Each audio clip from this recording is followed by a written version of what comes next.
o São Paulo, sabe o que sobrou? Treinamento. Até o próximo jogo oficial. Força e potência, trabalho tático em campo reduzido.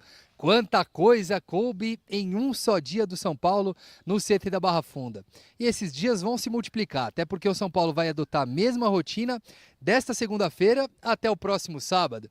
Na verdade, o São Paulo tem 17 dias desde a eliminação do Campeonato Paulista indesejada diante do Novo Horizontino em casa até a estreia na Copa Libertadores contra o Tajeres da Argentina fora de casa, lá no dia 4 de abril.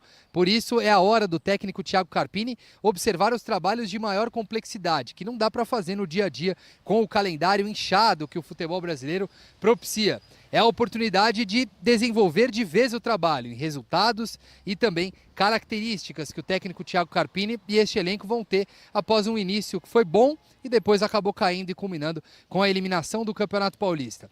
Tempo que também vai servir para o São Paulo recuperar de vez alguns atletas que ainda estão entregues ao departamento médico. São muitos. O principal deles, o que mais fez falta talvez nessa eliminação diante do Novo Horizontino em casa foi o Calleri, centroavante, que o São Paulo se acostumou a contar nos momentos decisivos, também para ser artilheiro de temporadas, e o Calleri não esteve disponível nem para bater os pênaltis no último jogo que o São Paulo acabou sendo eliminado do estadual. O Calleri assistiu de longe, sofreu com as penalidades e voltou a correr a trabalhar com o grupo e deve ser novidade sim para o dia 4 de abril para a estreia, aliás em seu país local, na Argentina, contra o Tajeres. Esse que é um objetivo do São Paulo importante. A Copa Libertadores da América sempre teve um apreço diferenciado por parte do torcedor.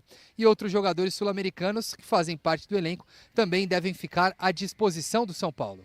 Entre eles, o Bobadilla, que se apresentou à seleção paraguaia, foi um dos atletas do São Paulo que foi entregue a essa data FIFA para as seleções nacionais, mas não vai conseguir jogar, pelo menos nessa segunda-feira, contra a Rússia, em virtude do atentado terrorista que aquele país sofreu. O Bobadilla é esperado de volta aqui em São Paulo para trabalhar com o grupo nesta semana, que vai ser muito frutífera. Como eu disse, uma semana livre, rara no futebol brasileiro, para o técnico Thiago Carpini e o elenco tricolor. Quem volta também é o Rames Rodrigues e um pepino para o treinador do São Paulo resolver. Hora de falar sobre o São Paulo, outra informação exclusiva. O Tricolor se acertou com uma empresa importante para a compra do espaço na barra traseira. Mais um patrocínio que será anunciado em breve. Detalhe importante, maior acordo que o São Paulo já fechou para a barra traseira da camisa. O acordo vai render algo na casa dos 20 milhões de reais. O nome da empresa não foi revelado, assim como também o tempo de contrato também não foi divulgado. São Paulo, pelo que eu consegui apurar, está aguardando o final de uma diligência para poder tornar público e oficial esse acordo. O que é uma diligência? É quando o clube se acerta com a empresa, mas vai buscar informações, especialmente com o departamento jurídico, sobre a viabilidade desse acordo. Será que essa empresa com quem o São Paulo está fechando tem condições de honrar? Eles têm processos na justiça contra si? Tem problemas? Tudo isso está sendo analisado. Assim que o departamento jurídico do São Paulo der o ok, o São Paulo assina o contrato com essa empresa e ocorre o anúncio. Com mais 20 milhões de reais, o São Paulo melhora bem sua condição em relação a patrocínios. Já havia contado para vocês na semana retrasada que o Tricolor estimava, se as vendas de camisas da New Balance forem positivas ao longo do ano, bater 100 milhões de reais de faturamento, com o fornecedor de material esportivo e com todas as propriedades vendidas no uniforme. Agora acrescenta-se mais 20 milhões e chega-se ao valor de 120 milhões de reais. São Paulo melhorando de forma considerável seus recebimentos, os seus vencimentos com os patrocinadores de camisa, especialmente depois da chegada de Júlio Casares, Eduardo Toni e companhia. Hora de trazer informação importante sobre o São Paulo, importante e exclusiva. Ao longo da semana contei para vocês que conversei com o presidente Júlio Casares e perguntei sobre a Arboleda. O Casares disse que estava tudo bem encaminhado, faltavam questões burocráticas. Nesse sábado recebi a ligação de uma pessoa próxima ao Arboleda que me afirmou que a coisa é bem distante. Então temos posições diferentes, narrativas diferentes. Do São Paulo muito animado com a renovação e de uma pessoa do staff do Arboleda assegurando que não, que a coisa está distante. E eu quero dar um pouquinho mais de detalhes para vocês. Essa pessoa com quem conversei, que pediu anonimato, chegou a dizer que de fato São Paulo e Arboleda quase acertaram a renovação do vínculo, que se encerra em 31 de dezembro, mas o São Paulo acabou recuando em uma das questões. A partir daí a coisa degringolou. Só para vocês entenderem. Hoje o Arboleda ganha 500 mil reais por mês de salário. Ele quer passar a ter 800 mil por mês de salário, São Paulo concorda. O Arboleda pede 1,5 milhão de dólares de luvas, algo na casa dos 7,5 milhões de reais. O São Paulo aceita. Esse 1,5 milhão seria redividido ao longo dos meses do contrato. O que pegou na primeira rodada de negociações foi o pagamento de uma dívida que o Arboleda tem. Já contei para vocês a respeito dessas pendências que o Arboleda tem no mercado, certo? São Paulo afirma que são cerca de 5 milhões de reais, o Arboleda diz que são menos do que 5 milhões. O Tricolor havia se comprometido para zerar essas dívidas. Só que quando o acordo estava prestes a ser assinado, o São Paulo voltou atrás e desistiu do pagamento dessas pendências. Diante desse cenário, o Arboleda recuou e disse que não tinha intenção de renovar. Para piorar, o São Paulo, quando divulga estar perto, próximo de um acordo de renovação, irrita o Arboleda, porque o Arboleda sabe que não é isso e a informação vaza, e isso causa muita expectativa no torcedor do São Paulo. Enfim, há tempo ainda para que essa renovação seja acertada, mas o relógio corre contra o São Paulo. O vínculo se encerra em 31 de dezembro. A partir de julho, o Arboleda pode assinar um pré-contrato com qualquer clube do Brasil ou do exterior.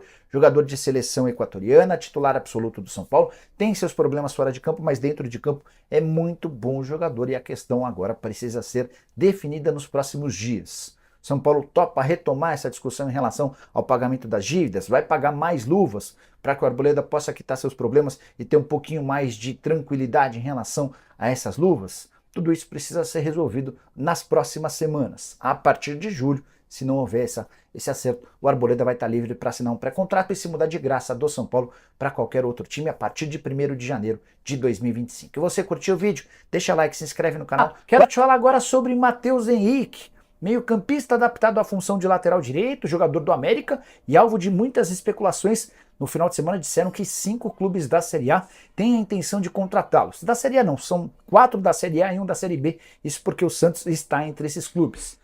Atlético Mineiro, Cruzeiro, Flamengo, São Paulo e Peixe. Conversei antes de gravar esse vídeo com o Marcos Salom, um homem forte do futebol do América, para perguntar se existe alguma negociação mais avançada. E o Salom respondeu, abre aspas, não recebi ligação de ninguém e a ideia é que ele não saia, fecha aspas. O América, inclusive, está acertando os últimos detalhes para a prorrogação do contrato do Matheus Henrique. O vínculo atual termina em 2025 e será estendido até 2027, com aumento salarial, aumento também da multa rescisória. Jogador revelado na base do Palmeiras e negociado sem custos com o América. Verdão ainda tem um percentual importante desse atleta que parece ser bem promissor. Só 21 anos de idade, na temporada atual 10 partidas e 2 assistências. Bora falar sobre Arboleda, que causou mais uma, agora nos Estados Unidos, irritando o torcedor da seleção equatoriana.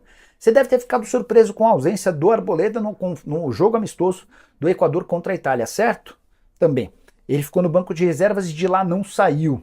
Pouco depois do jogo surgiram vídeos do Arboleda numa balada nos Estados Unidos, palco do confronto contra a Itália. O jogo aconteceu em Nova York e o Arboleda é flagrado por um vídeo ao lado do Gonzalo Plata e de um outro atleta de apenas 16 anos de idade, o Kendry Paz. Detalhe importante, essa casa para onde eles foram era permitida para apenas pessoas com mais de 18 anos de idade. O vídeo mostra o Arboleda apresentando um bolo de notas, acho que de dólar, e permitindo que uma dançarina, uma stripper, rebolasse em cima dele. Foi mais uma confusão causada pelo Arboleda. Torcedores da seleção equatoriana no país dele estão revoltados com o comportamento e se discute a possibilidade de uma punição ao atleta do São Paulo, que é muito bom jogador, mas que causa com frequência fora dos campos.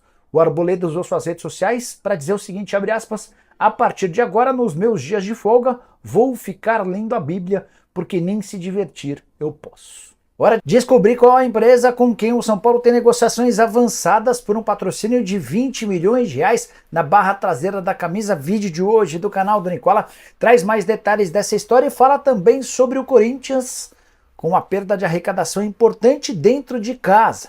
Vou falar também sobre o Marcelo Groi, goleiro que está deixando o futebol saudita, caberia no seu clube do coração.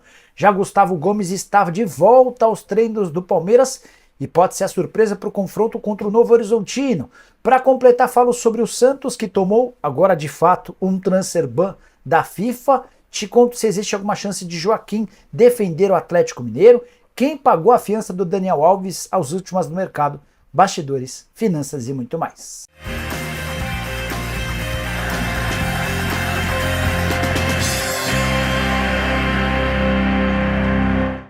Fala aí pessoal, sou Jorge Nicola, bem-vindos a mais um vídeo do canal, sempre bom ter vocês por aqui sem perder tempo. Só queria pedir para deixarem like, para se inscreverem no canal e ativarem também as notificações, combinado?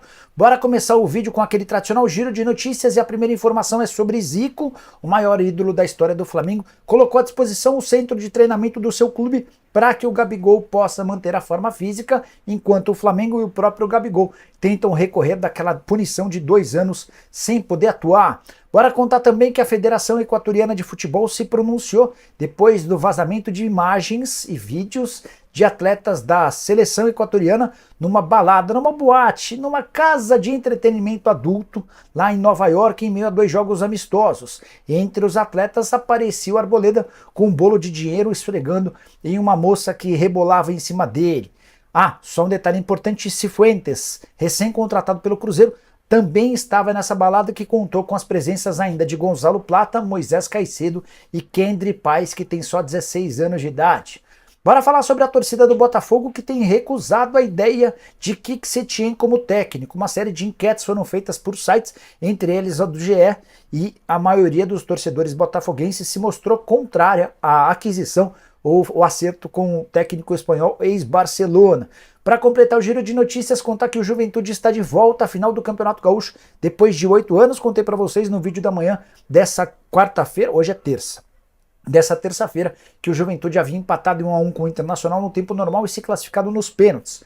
Além de voltar à final do Campeonato Gaúcho, o Juventude também estará na Série A do Brasileiro. Já o Internacional vive em crise após a eliminação. Eduardo Cudê, o técnico argentino do Inter, chegou a afirmar que não sabia do estilo de batida do Robert Renan à la Cavadinha. O ex-zagueiro do Corinthians foi o responsável pelo pênalti perdido que eliminou o Internacional.